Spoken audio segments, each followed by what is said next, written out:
Hello and welcome to the MDS podcast, the official podcast of the International Parkinson and Movement Disorder Society. I am the editor-in-chief of the podcast and your host, Michele Matarazzo. And today we have a very special guest joining us. She's a renowned movement disorder neurologist, a pioneer in phenotyping, and this year's recipient of the prestigious Stanley Fahn Lecture Award. Please welcome Professor Marina de Koning Tijssen. Marina, thank you so much for being with us today. It's a great pleasure to be here. So before we dive into our discussion, I want to give our listeners a bit of background of the Stanley Fahn Lecture Award.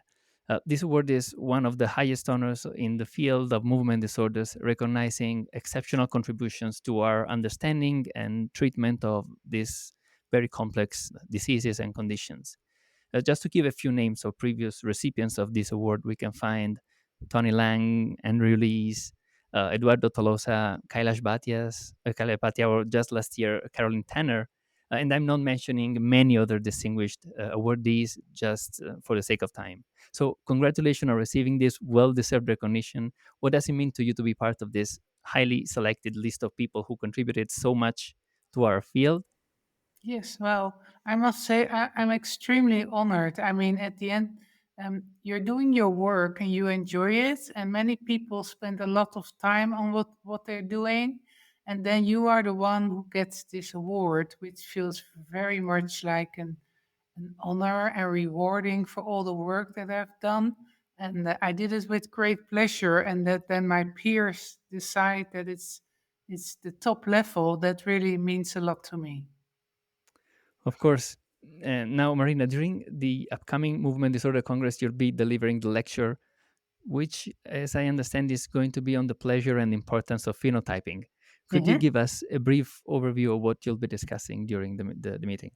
Yes, I've been thinking about that, and I thought it's nice to sort of give a flavor of where I started, where the phenotyping was at that point, and what I did at the start, and then in the middle of the lecture, flip over to well, what we're doing now with machine learning and what I expect that the future will bring. So I hope to sort of give a sense of how the field moved from for myself and also for all other neurologists over time.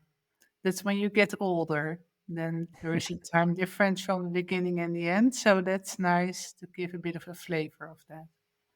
Well, that sounds very interesting, and it's like a travel across your experience to know what you've learned from your experience. And so I think we will all be able to learn a lot from that. And you mentioned that your journey also began from phenotyping, and you're very known because you began with your research in hyperexplexia and LATA, and then you did a lot of neurophysiology, electrophysiology.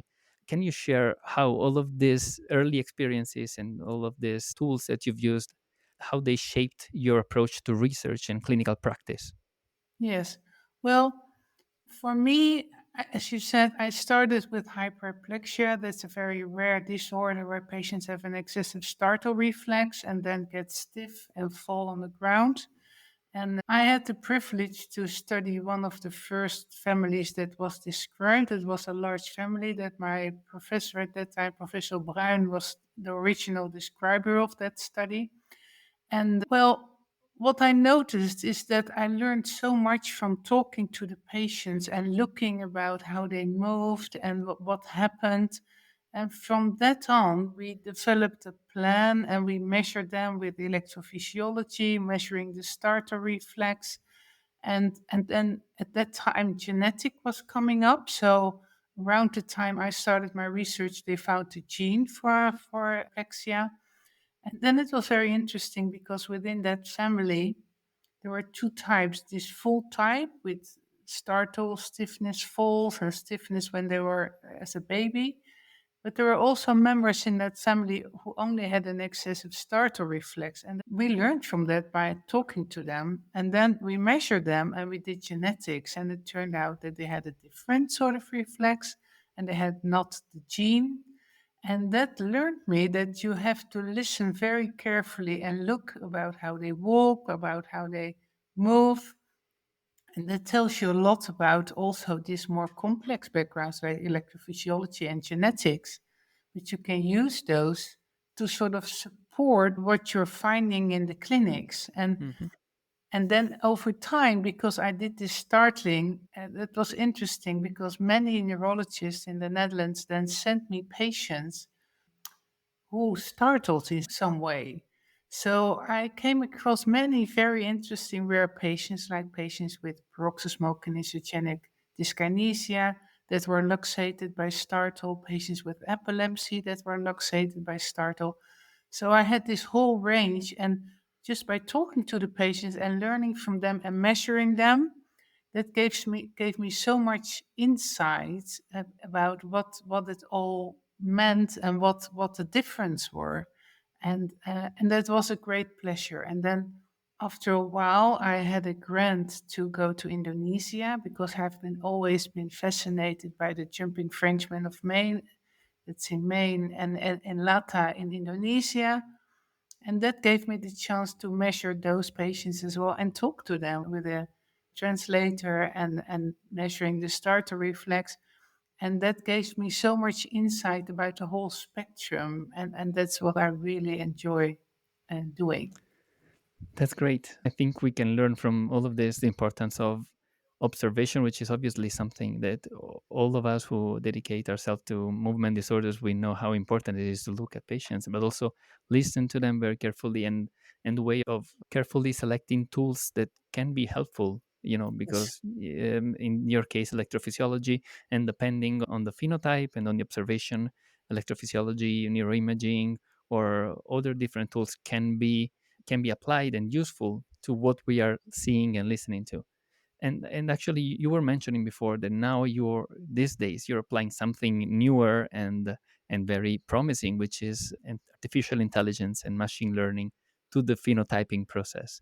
Now, Yes. that's obviously quite a leap from traditional clinical observation or even neurophysiology. How do you think that machine learning has influenced or is influencing your research and or even your clinical practice? How do you see, now that we're talking about that, how do you see the role of clinicians evolving alongside these new technologies? Yes.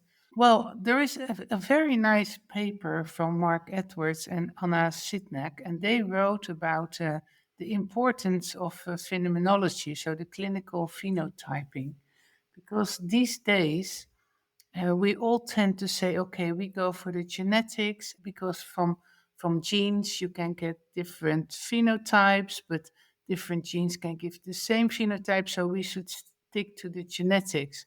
But in that paper, Mark really nicely describes that at this point it's extremely important that we phenotype patients very carefully, also the motor phenotype, because although there are hundreds, perhaps even thousands of causes for movement disorders, there are only a limited number of phenotypes like myoclonus, chorea, dystonia, Parkinsonism.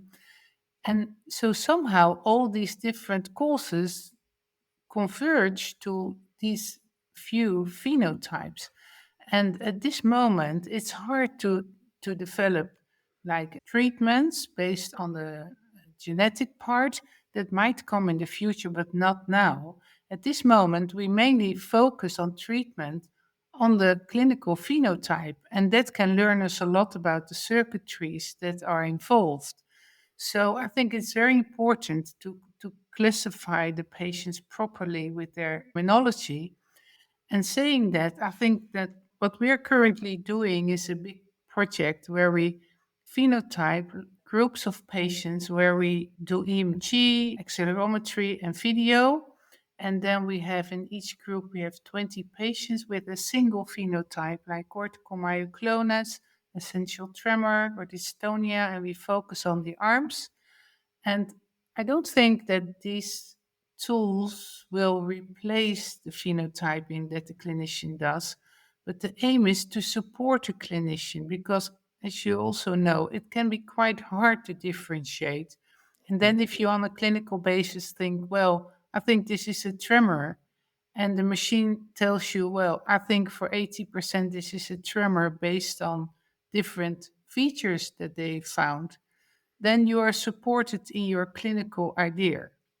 So Yeah. I don't think in the next 5 or 10 years that the machine will replace the clinician, but it can help you to support you in your idea. So more neurologists are able to correctly phenotype a patient.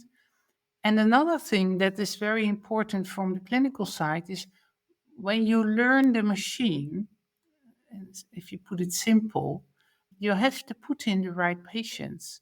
And what we do now is that we send all these patients with videos to experts worldwide. And there are three experts per patient, and they must agree before we put them in for that phenotype. So the machine must learn from the clinical view. So I think that replacing is not the word, but it can help you support in what you think is the phenotype. And we need the clinicians, as I said in the beginning, with the curiosity of what am I seeing? And we have to start with the straightforward phenotypes, the simple phenotypes. And then the next phase will be the more complex with more than one phenotype. And that will be another next challenge because we noted already that if we ask experts to classify combined phenotypes, it's very difficult to find the consensus there. The So, agreement is not so high, right? no, it's not so high. So, there is really a challenge. So, we start with the single phenotypes because we must start somewhere to learn the machine. And what will be interesting from the machine learning that it can happen that at the end, when we have put in all the patients, also the combined, that he makes new groups, right? So not only the groups that we label, but also subgroups. And that would give a lot of insight as well. So I think we can also learn from the machine learning. If the machine says, well, this is a different group, we can go back to the patients, have another look, and figure out based on the features why that is a different group and what can that learn us from what's going on in the brain, the circuitry. So that will be very interesting as well. So no, not it will not be a replacement, but it can be a help. And where it can also be helpful is once you say, well, it's like myoclonus, it can be helpful in seeing if the treatment works. So if you do an intervention and you have a very objective measure, at the moment it's usually scales that we use, clinical scales. But I think there machine learning could help to quantify the severity of the disorder. So I think that's another field where it will help us. Well, a lot of possibilities. I really liked the idea what you were telling before about teaching the machine, but also learning from the machine and then go back and forth. I really think if an artificial intelligence find a different group which you haven't thought about before, it's Mhm. really kind of a new person who is or a new entity who is making a different type of observation, and listening to it could give us new ideas when we try to help our patients. So that's extremely interesting. Apart from all the classification and biomarker things that you were mentioning. To add there, what I'm really excited about is it would be amazing if we could either with EMG or electrophoremetry or with the video analysis, if we could find biomarkers for dystonia, that would be fantastic. Because, Indeed. I mean, if we discuss dystonia, we see a patient. I try to learn young people to tell them what I see, but it's usually the whole pattern, right? And that's something you do by training, seeing a lot.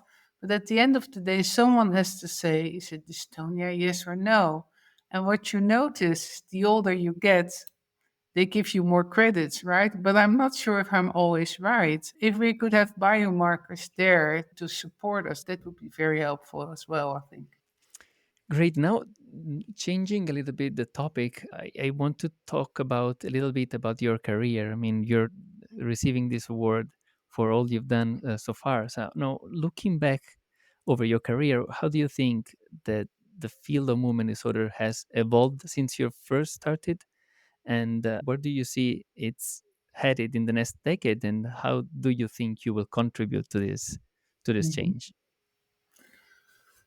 Well, if I think from when I started till now, I think what has been a revolution is the genetics. There is so much more known about. I mean, when I started, there was this Mendelian, uh, and then we looked for a gene in one family, and then we tried to.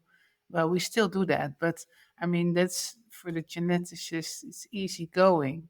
But now it's all so complex, and I think there has been a major advantage. And for treatment, I think what I've seen from when I started is that the DBS is something that really evolved over time. And it's nice to see now that with, and there machine learning can perhaps also be helpful, that we can sort of have these feedback systems Mhm. to improve the programming. Because for quite some time, nothing changed that much, although it was very effective. I think there will be a major improvement possible. And also, I realized that when I looked at my old papers, when I started, we had only the CT scan, you know? Can you imagine? And no MRI at all. So Yeah. now, if you see all these imaging tools, it's so much more clear to see what the effect is in the brain. So I think for all these additional tools, there has been a lot of development over time. That's really amazing, actually. And I think the challenge will be for the next period, are we able to integrate all that information, you know, because that will learn us a lot. And as I said, I think we should also from tradition, but also because we know a lot about it and it will learn us about the brain, start with the clinical phenomenology, but we will be able to add all these things to it. And that's too much for a human brain to do that. So if we could use tools there to add that all together, that will really improve our diagnostics and also insight in the pathophysiology, I expect. Then you also have the metabolomics. I'm not really into that, but that's another field that's really interesting. So I think that those bioinformatic tools and machine learning, that's something that will develop over time. And that also illustrates for me that we will need people to do that because that's too, I think there will not be many, perhaps I'm underestimating people, but this is not really something that clinicians can oversee, I'm afraid. So we have to collaborate more in a multidisciplinary way, and because as I noticed when I work with people from the machine learning department in our university, it takes about a year before you understand what you're talking about. For them, Yeah. features is something totally different than what a feature is for me. And that in the beginning, you we, think, what we, will we you speak say? different languages, right? So We we have speak to get to a also, point where yeah, we speak the same language to then absolutely. advance together. Yeah. Yeah, because then you can really make steps forward because then you can tell them what your problem is. They can understand and they can help you. And then once they have some results, you can talk back to them because you understand what they're doing. But that's really a new field. I find it very exciting, and I think that the next generation will be much better in that than me because they're much more into computers and things when they're very young. Yeah, So yeah, then the next step forward is to, as you were mentioning, to try to integrate all that information thanks to all these new tools that you are also pioneering with the application of machine learning to phenotyping and electrophysiology. And I think there is something that you mentioned before that is very important, talking about this next step, which is you were feeding the algorithm information from high level specialists, three different high level specialists. So the information that we feed this new algorithm that we want to train is very, very important, because if not, there is this concept of garbage in, garbage out, which means absolutely. if you feed information that is not correct to the machine learning, then you will never be able to trust what comes out. So, and I think that from that point of view, it still is very important. The origin of all this talk is, which is the phenotyping and observation and listening to patients, right? Yes. And I think that part is really our part, right? So we should Yeah. also be proud of that. And I fully agree. I'm always saying the same things. We have seen that with databases in the past.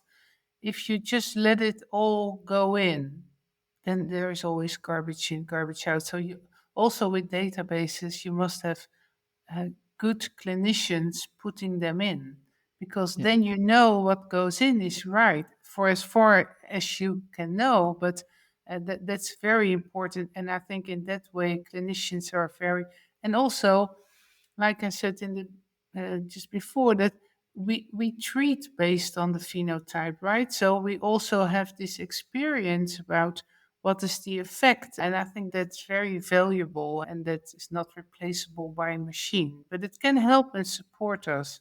That I think that is the main thing. Yeah. Now, as someone who has certainly inspired many in the field, what advice would you give to young researchers and clinicians who are just starting their careers? I would say enjoy yourself. I think that's always the main thing to say. Find something that really comes to your heart and that's feasible. So focus. You don't have to focus on a very small part, but focus either on a specific part in Parkinson's or on DBS or on rare movement disorder. So try to find somewhere a niche that you're really interested in. So then it's easier to approach people in the field who are doing that as well, collaborate, find a network. I think that's a very important one. And also, well, that's a tough one, but try to keep a bit of your autonomy so that you can do what you like to do. And I notice I have quite some fellows and young people coming to me from other places all of the world, but also from the Netherlands. And sometimes they're so forced to do what the supervisor wants to do. And I would say, well, be a bit not Uh, always following, let's put it yeah. that way. Because Okay. if you have a nice idea, you should go for it. And that gives a lot of pleasure if it works out. As I noticed with this startling, because I did that, then people like it that you do that and they send you patients. And then at some point you broaden your field. Like when I did this hyperplexia, then I moved to myoclonus, and then I moved to myoclonus dystonia. And because you're so much into something, then you can broaden up later. I think that's really important. Yeah, it goes with the first thing you were saying, which is enjoy what you're doing, right? So I Yeah, think one I think way of that's really a big enjoying what one. you're doing is that you have your idea and you go for it. Yes, Um, absolutely. And another very practical thing is these days as well, both for men and women. I mean, it's also the time that you get your family and get it well organized.